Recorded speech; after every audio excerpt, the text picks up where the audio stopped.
ကဘာကြီးရဲ့ခင်မီတိုးတက်မှုတွေကြားမှာအချိန်ရဲ့နောက်ကိုကောက်ပါအောင်လိုက်နေရတဲ့ကျွန်တော်တို့ကြားမှာကိုလန်းကိုလျှောက်ပြီးတဘာဝတရားနဲ့တသားတဲ့ကြစွာရှင်တန်နေထိုင်ကြတဲ့သူတွေလည်းရှိပါသေးတယ်သူတို့ကတော့ကဘာအမွေနှစ်တွေတဲကတစ်ခုဖြစ်တဲ့ဆက်သွယ်မှုမလုပ်ရသေးတဲ့မျိုးနွယ်စုတွေ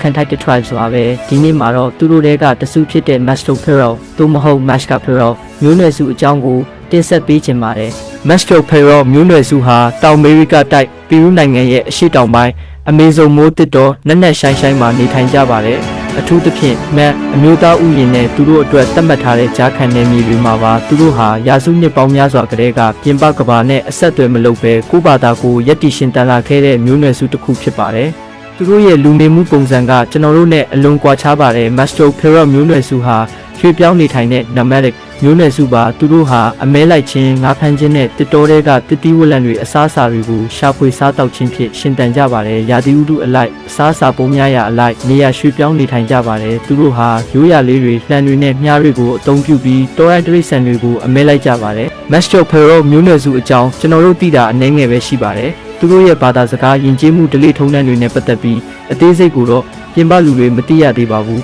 သူတို့ကိုကွယ်ဝှက်ထားတဲ့မျိုးနွယ်စုလိုပဲပြောရမှာပါတခါတရံမှာသူတို့ကိုမြေကမ်းဘေးတွေမှာဒါမှမဟုတ်တစ်တော်ဆွန်းတွေမှာတွေ့ရတတ်ပါတယ်ဒါကြောင့်မို့လို့ပီရူးအစိုးရနဲ့နိုင်ငံတကာအဖွဲ့အစည်းတွေဟာ Master Pharaoh မျိုးနွယ်စုရဲ့နယ်မြေကိုကာကွယ်ဖို့သူတို့ရဲ့ကိုယ်ပိုင်ရွေးချယ်မှုကိုလေးစားဖို့အတွက်ကြိုးပမ်းနေကြပါတယ်ဆက်သွယ်မှုမပြုရဆိုတဲ့မူကိုထိမ့်သိမ်းဖို့အရေးကြီးပါတယ်သူတို့ကိုပညာပေးခြင်းတို့ခင်မိခြင်းဆိုတဲ့အကြောင်းပြချက်တွေနဲ့အတင်းအကျပ်ထိတွေ့ဆက်ဆံခြင်းဟာသူတို့ရဲ့ယဉ်ကျေးမှုနဲ့ရှင်သန်မှုကိုဖျက်ဆီးရရောက်နိုင်ပါတယ်Master Pharaoh မျိုးနွယ်စုဟာကျွန်တော်တို့ကဘာကြီးအတွက်တန်ဖိုးမဖြတ်နိုင်တဲ့အမွေနှစ်တစ်ခုပါပဲသူတို့ဟာတဘာဝတရားနဲ့လိုက်ရောညီထွေစွာရှင်တန်နေထိုင်တဲ့သင်ခန်းစာတွေကိုပေးနေပါတယ်သူတို့ရဲ့ငြိမ်းချမ်းစွာရှင်တန်ခွင့်ကိုလေးစားပြီးသူတို့ရဲ့နယ်မြေကိုကာကွယ်ပေးခြင်းဖြင့်သူတို့ရဲ့ထူးခြားတဲ့ယဉ်ကျေးမှုကိုဆက်လက်တည်ရှိစေဖို့ကျွန်တော်တို့အားလုံးမှာတာဝန်ရှိပါတယ်